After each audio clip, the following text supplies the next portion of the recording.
Hello, everybody. Happy Monday. It's a Miracle Monday. We've got so much content for you. Dave Neal, stand-up comic, host of Bachelor Nation News. Chris Harrison unghosts Kaitlyn. That's right. A ghost into an unghost. We call that a haunting. Let's get into it. Follow me on Instagram at DNeals.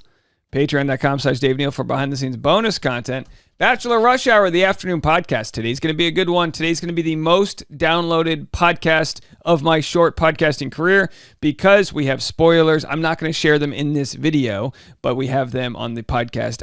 If you don't want spoilers, you can still listen to the podcast. I'll put the spoilers in the second half. I'll give you plenty of time to tune away. And if you want to join me tonight, I will not be on the live stream for the after show. I have a show at Hollywood Improv. If you want to see me live in the flesh, I'll be at Hollywood Improv, 7:30 p.m. show. I think we'll have some Bachelor audience there. Working out my new Bachelor jokes, which of course I also posted on patreon.com/Dave Neal for behind the scenes membership only content. All right, so we just made this story, How It All Ends. Bachelor season ending spoilers leaked by Reality Steve.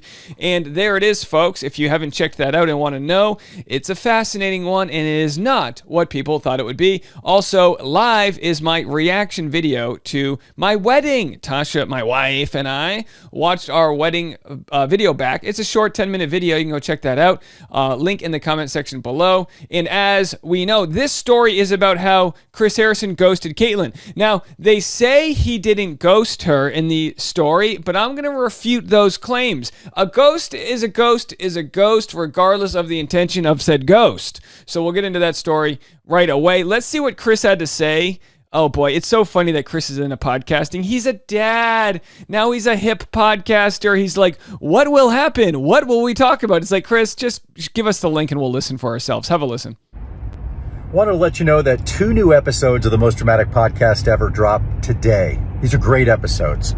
I don't know if you heard, but last week, Kaitlyn Bristowe did an interview where she talked... By the way, if you're ever see someone swerving in a car in front of you in Texas, it's probably Chris Harrison promoting his podcast. It's a lot about the demise of our friendship and how I had essentially ghosted her. Or did she? There's a lot to talk about here. What was she thinking? What did she really feel? What was she thinking when she took over as host of The Bachelorette? There's just like a cop in the background with the sirens on. Like, sir, please pull over. Okay, so anyway, what was she thinking? What would she do? What does it take to be an all-star? All these questions are being asked. And let's get to his answer. And in Dave Neal fashion, he waits till the 42-minute mark to post the interview, and he makes it a 2-part video. Now, I want to make fun. I literally was planning on making fun of Chris Harrison for milking this into a two different podcasts, but I'm going to do that with this video clip right now because it's so interesting. I'm going to share the part where he unghosts Kaitlyn Bristowe, and then in the second version for the subscribers, subscribe to the channel, I'm going to share for them and for you where he says the show failed Kaitlyn. Have a listen. Joining me right now from her home in Nashville, Tennessee, Kaitlyn Bristowe. Kaitlyn, thank you so much for jumping on and joining me. Oh my gosh, Chris Harrison, thank you for having me. I want to say, unfortunately, we are not holding up our podcast tradition and sharing a few bottles of wine while we do this, as we did the first time when I was doing your podcast back at my house in Los Angeles. We need to get back to that tradition soon, but I am at the home office in Austin. You're in Nashville. So How nice of Chris Harrison. What a tough life he has. He's not at his home office in Los Angeles. He's at his home office in Texas, his primary residence where there's no, state income tax. I'm going to turn it over to you. Must be nice. Yes. What did you want to say, and what were you hoping to express in that interview? First of all, I hate headlines so much because they never tell the full story. It's always just, you know how it is, right, to get people to just like believe one thing and then they're not going to read the article. I mean, I'm guilty of it. I read headlines all the time and go, oh my gosh, and then I don't read the full article. But in that interview, which I'm actually shocked that it blew up like this, because I feel like I've talked about this before on my own podcast. But what I was saying in it was not that you ghosted me. I was just saying that you and I were so close. And when everything went down and then I got this, whatever you want to call it, role of quote unquote mentoring, because they didn't want to pay me what they pay you to host. Burn. That I was like, oh my gosh, I need to talk to Chris. That was my first reaction. I was like, I have to talk to Chris. all these headlines again are saying Kaitlyn and Tayshia taking over Chris's job. And I was like, whoa, whoa, whoa, hold the phone. And then obviously I was not thinking about what you could be going through.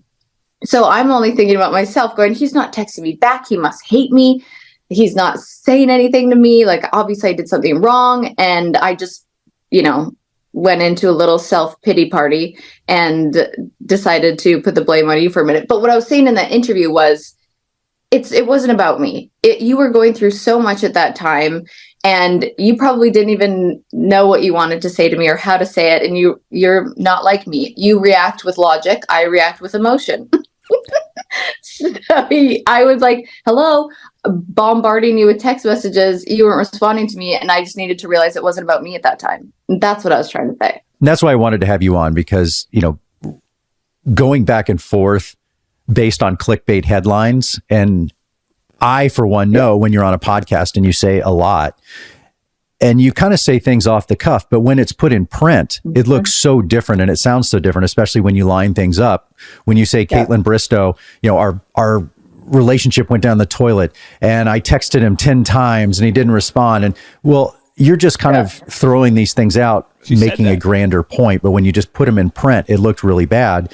Because, and I'll back up and let everybody in on how this went down back in the day. Was so you were right as all this came out, you were on Entertainment Tonight, and I knew that, and so I called you that morning and we talked a little bit, and you made the statements that you were going to make, and we talked about that, and I supported you and said, look, I totally understand. Do what you got to do. This doesn't affect us, and. Then subsequently, you and Tayshia were named. We hadn't talked after that. And then when you were named a mentor, again, we will get into that part. So you texted me after you got the mentorship. And the 10 times, by the way, when she says 10 texts, 7 of them were just that day. And I'm not going to read them to you, but it was, one of those things where she missed a word and she's like, wait, I meant this and meant this. So it wasn't like, you were hammering me with text messages of call me, call me, call me. It was really this one strain of thoughts that. All right. So call me, maybe. But so they essentially say, look, the clickbait headlines say that Chris Harrison ghosted her, but that's not what happened. Now, it's not wild to think that she was ghosted by Chris Harrison when you listen to the way she describes it on the Not Skinny But Not Fat podcast. Have a listen. And so I was like, you're irreplaceable. I don't know what my role is. They said it was mentor, but now I'm seeing articles about how I'm replacing you, and that makes me feel icky. And then he didn't write back. And then I was like, okay, well, now I'm panicking. Why didn't you write me back? And then he didn't write me back. And then I was like, I'm on my period. Am I being emotional? But like, do you hate me? And then he didn't write back. And then I was like, can you call me? And then he didn't write back. And then, of course, people in the chat. Chris was also. So there she is, right? That was it. She was like, "Do you hate me? Call me." He didn't write back. He didn't write back. He didn't write back. She was not only was she describing being ghosted, but on the Dear Media Studios verified Instagram, which hosts the podcast, they said Chris Harrison ghosted Kaitlyn Bristowe. So I understand clickbaity headlines exist, but they described a ghosting. Kaitlyn described a ghosting, and they called it a ghosting. We're going to call it a ghosting. It was a ghosting. Have a listen. Said I ghosted you, but I didn't. That was just clickbait. Yeah. So, but as far as the ghosting thing goes, that wasn't the case at all. And it had nothing, and I mean nothing to do with you and Tayshia hosting the show. I know that. It had to do with the fact that I was going through something extraordinary, and it had really nothing to do, and I don't mean this in a condescending way, it had nothing to do with you or Tayshia. Yeah. And at that time, I needed people in my life, and I circled the wagons with people that could be unconditionally loving and caring, people that were reaching out saying, hey, bud, how are you? Are you okay? Checking on my kids, checking in on Lauren, making sure she was okay. And you weren't equipped to do that because of where you were in all this. I don't know. Does that make sense? Yeah, but yes, it does. And this is why talking it out is so important, is because, again, perception is never the actual like reality. And so to me, I was like, I feel like I did reach out to you, and then I feel like I did reach out to Lauren, and I feel like I cared so much, but I was also in such a weird position. And then I understand that you were also in a weird position. So when I didn't... All right, too long didn't listen. So Kaitlyn Bristowe wanted to be helpful, but she was taking his job, and she couldn't be that person, right? Get text messages back. I was like, okay, it's just, this is what it has to be. The relationship obviously has to change. So then I feel like I wanted to continue to reach out and check in and talk, but then I felt like, well, he's not ready to talk to me. Like, it was like this weird thing that we should have just freaking jumped on the phone. Yeah. And I know, and that's what I was saying in that interview, is now I know from, the benefit of hindsight. Should have jumped on the phone. Just about every fight that exists through social media, through text messaging, can be resolved with we should have just jumped on the phone. I now know that was nothing to do with me. That was nothing to do with, like you said.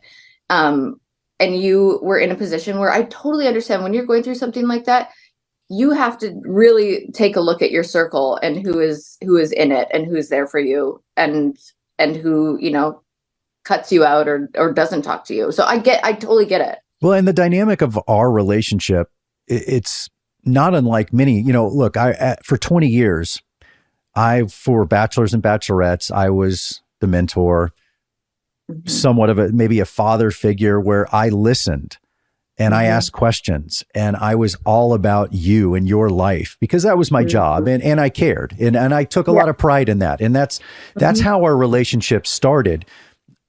At this time, I needed that flip of just hey, how are you? Like, are you okay?